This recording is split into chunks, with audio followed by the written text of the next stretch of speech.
நானோ நீயோ கர்ப்பப்பையில் இருக்கும் போது நாம் போகிற பாதைகளும் சாகப் போகிற இடமும் நேரமும் நம் மண்டை ஓட்டுக்குள் திணிக்கப்படுகின்றன. நாம் எங்கே போனாலும் எப்படி வாழ்ந்தாலும் அது இறைவன் விதித்ததே. மனதின் சிந்தனை போக்கு எப்படி வேண்டுமானாலும் போகலாம். ஆனால் அது நடப்பதும் நடக்காததும் நம் விதிக்கோடுகளில் அடங்கி இருக்கிறது. ஊழிற் பெருவலி யாவுள மற்றொன்று சூழினும் தான் முந்துரும் என்றான் வள்ளுவன். ஊழ் என்பது பூர்வ ஜென்மத்தையும் விதியையும் குறிக்கும். பூர்வ ஜென்மத்தின் எதிரொலியைக் கொண்டே அந்த ஜென்மத்தின் விதி நிர்ணயிக்கப்படுகிறது. அதனை ஊழ்வினை உறுத்து வந்தூட்டும் என்றான் இளங்கோ. போன ஜென்மத்தில் உன் விதி பாவம் செய்யும்படி விதிக்கப்பட்டிருந்தால் அதற்கான பரிகாரம் இந்த ஜென்மத்தில் எழுதப்படுகிறது. ஆகவே விதியின் கோடுகள் தாம் நம்மை ஆட்சி செய்கின்றன என்பது இந்துக்களின் அசைக்க முடியாத நம்பிக்கை. நாம் எண்ணியது நடந்தாலும் நடக்காவிட்டாலும் எண்ணாதது நடந்தாலும் யாவும் நம் விதி ரேகைகளின் விளைவே. முயற்சி 1/4 பங்கு, விதியின் ஒத்துழைப்பு 3/4 பங்கு.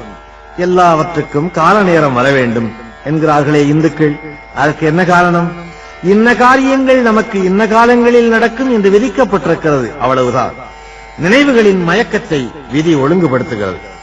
2வது உலக யுத்தத்தின் போது ஹிட்லருக்கு இருந்த வசதியும் ஆயுத பெருக்கமும் வேறு எந்த நாட்டிலும் இல்லை. ஒரே நாளில் போலந்தை பிடித்தார். வெறும் மிரட்டலிலேயே செக்கோஸ்லோவேக்கியாவை பிடித்தார். குண்டு போடாமலேயே பிரான்சை பிடித்தார். அவன் விரும்பியிருந்தால் ஐரோப்பாவையும் 6 நாட்களிலேயே பிடித்திருக்கலாம். வெறும் வாய்வேட்டுக்களையே விட்டுக் கொண்டிருந்த எதிரிகளை அவன் கனடாவுக்கு துரத்தி எடுத்திருக்கலாம்.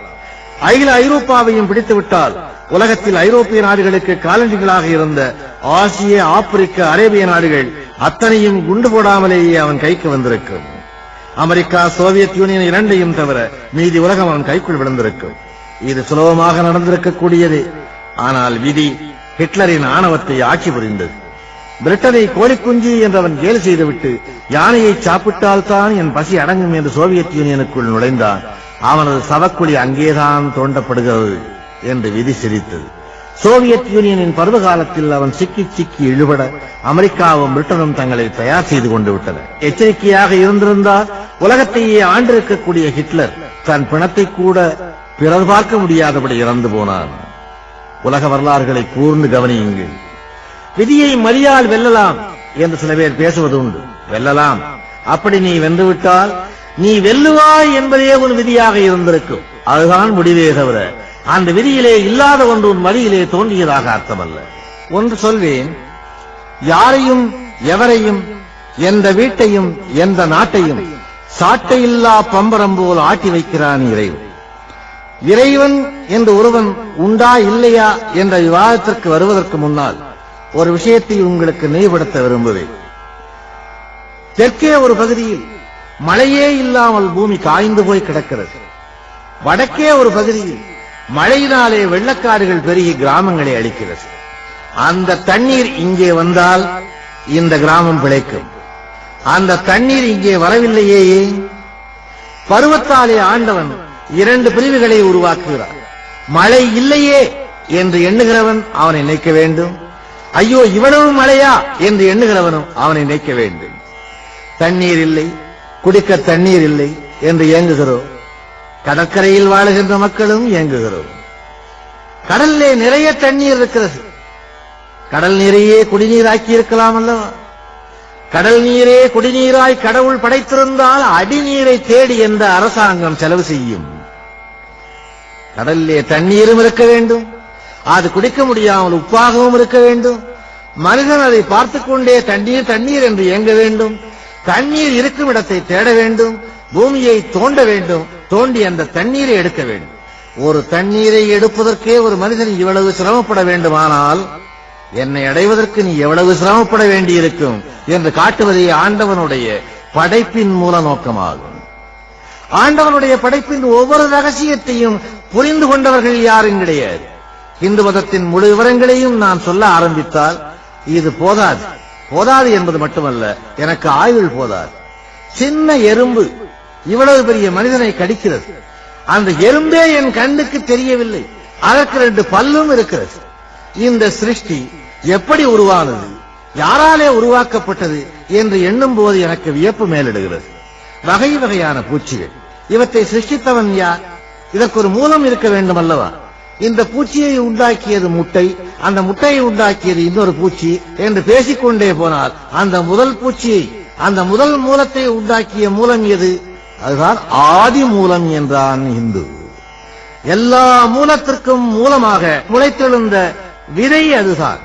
அந்த விதையிலே இருந்து கிளைத்தெழுந்ததுதான் மற்றவை என்பதாலேதான் அவர் அதை குறிப்பிட்டார். இப்படி எல்லாமே ஆண்டவனுடைய இயக்கம்தான் என்று நம்புகிற இந்து விஞ்ஞானத்தை மறுத்தானா வெறுத்தானா? சொல்லப்போனால் விஞ்ஞானத்தின் அடித்தளமே இந்து மதம். மேகம் கடலுக்கு சென்று தண்ணீரை எடுத்து அதை பூமிக்கு கொண்டு வந்து மழையாக பொழிகிறது என்று நமக்கு சொல்லித் தந்தவர்கள் யார்? பள்ளியில் படிக்கும் மாணவனை கேட்டால் ஆங்கிலேயர்கள் கற்றுத்தந்த விஞ்ஞானம் என்றுதான் அவன் பதில் சொல்லுவான். ஆனால் இந்த விஞ்ஞானம் ஏறக்குறைய 1100 ஆண்டுகளுக்கு முன்னாலேயே இந்துக்கள் சொன்ன விஞ்ஞானம். அதிலேயும் ஒரு பெண் பாவை சொன்ன விஞ்ஞானம். மேகம் கடலிலே இருந்து தண்ணீரை எடுத்துத்தான் மழையாக பொழிகிறது என்பதை விஞ்ஞான கருவிகள் ஏதும் இல்லாத காலத்திலேயே எடுத்து காட்டியவர் கோதை நாச்சியார் என்கின்ற ஆண்டாள். ஆழி மழை கண்ணா ஒன்று நீ கை கரவே, ஆழியுட்புக்கு முகந்து கொடு ஆர்த்தேரி, ஊழி முதல்வன் உருவம் போல் மெய்கருத்து, பாழியந்தோளுடை பத்மநாபன் கையில் ஆழி போல் மின்னி வலம்புரி போல் நின்றதிர்ந்து, தாழாதே சாரங்கம் உதிர்த்த சரமழை போல் வாழ உலகில் பெய்திடாய், வாழ உலகில் பெய்திடாய். ஆழி மழைக்கண்டா ஒன்று நீ கைகரவே, ஆழியுட்புக்கு முகந்து கொடு ஆர்த்து வானில் ஏறி, ஆழியுட்புக்கு முகந்து கொடு ஆர்த்தேரி, பாளியந்தோளுடை பத்மநாபன் கையில் ஆளி போல் மின்னி மின்னலிட்டு, வலம்புரி போல் நின்று அதிர்ந்து இடி இடித்து, தாழாதே சாரங்கம் உதைத்த சரமழை போல், சாரங்க வில்லிலே இருந்து புறப்பட்ட கணைகள் போல் பூமியிலே மழையாக பொழிவாயாக என்று வேண்டினாள் ஆண்டாள். வெள்ளைக்காரன் இதனை கண்டுபிடிப்பதற்கு 1000 ஆண்டுகளுக்கு முன்னாலேயே ஹிந்து விஞ்ஞானம் இதை கண்டுபிடித்தது. ஹிந்து வேதங்கள் நாளிலேயும் சொல்லப்படுகிற ஒரே கருத்து, நீ ஆண்டவனை தேடி எங்கே புறப்பட்டு சென்றாலும் முடிவிலே அங்கே வந்து சேருவாய் என்பதாகும். எப்படி நீ சுற்றி வந்தாலும் அங்கே வருவாய், நேர் சாலையிலே போனால் நீ அங்கே வந்து நிற்பாய் என்கிறது. இங்கே இருந்து புறப்பட்டால் நீ இங்கேயே வந்து நிற்பாய் என்றார். முதலிலே பூமி உருண்டை என்று கண்டுபிடித்தவனும் ஹிந்துதான். பூமி உருண்டை, மேகம் மழையை எப்படி பொழிகிறது, இவற்றை அனைத்தையும் கண்டு சொன்னது ஹிந்து விஞ்ஞானம். ஆகவே ஹிந்து வெறும் விஞ்ஞானத்தையோ அல்லது அதீதமான ஒரு கடவுள் கொள்கையையோ மட்டும் சொன்னவன் அல்ல, அவன் விஞ்ஞானத்தையும் வலியுறுத்தியவனாவான். இன்றைய விஞ்ஞானத்தை அவன் ஏற்றுக்கொள்ளுகிறான். அதனாலேதான் இன்றைய விஞ்ஞானிகள் இந்து மதத்தினுடைய தத்துவங்களை ஏற்றுக்கொண்டு ஹரே கிருஷ்ணா ஹரே ராமாவுக்கு வந்திருக்கிறார்கள். ஆனால் இந்த விஞ்ஞானம், இந்துக்களுடைய விஞ்ஞானம் இவ்வளவு சிறப்புடையது என்பதை ஏற்றுக்கொள்ளாதவர்களும் உண்டு. அவர்கள் இந்தியாவிலே மட்டுமில்லை, உலகமெங்கிலேயும் இருந்தார்கள். அவர்களை வடமொழி நாஸ்திகர்கள் என்று அழைக்கும், நம்புகிறவனை ஆஸ்திகன் என்று அழைக்கும். நாஸ்தி என்றால் இல்லை, ஆஸ்தி என்றால் உண்டு என்று பதில் சொல்வார்கள். அந்த பொருள் மட்டுமல்ல, நாஸ்தி என்றால் ஒன்றுமே இல்லை, ஆஸ்தி என்றால் சொத்து என்கின்ற பொருளும் அதற்கு உண்டு. இல்லை என்று சொல்லுகிறவனுக்கு எந்த விதமான அறிவும் தேவையில்லை, உண்டு என்று சொல்லுகிறவனுக்குத்தான் அறிவு தேவை. என்னென்ன எங்கெங்கே இருக்கிறது என்று கண்டு சொல்ல வேண்டியவன் உண்டு என்று சொல்லுகிறவன் மட்டுமே. இல்லை என்று சொல்லுகிறவன் கண்ணை மூடிக்கொண்டு மாற்றி மாற்றி இல்லை இல்லை இல்லை என்று சொல்லலாம். ஆண்டவன் உண்டா? இல்லை. அது உண்டா? இல்லை. இது உண்டா? இல்லை. அந்த ஒரு வார்த்தையை மட்டும் அவனுக்கு கற்றுக் கொடுத்தால் போதும். அவனுக்கு வயது கூட வர வேண்டாம், வாலிபனாகவும் வேண்டாம். குழந்தைக்கே அந்த வார்த்தையை கற்றுக் கொடுத்தால் அது திரும்ப திரும்ப சொல்லும். ஆனால் ஆண்டவன் இருக்கிறான் என்று சொல்லுகிறவன் அந்த நம்பிக்கைக்கு அடித்தளத்தை விவரித்தாக வேண்டும்.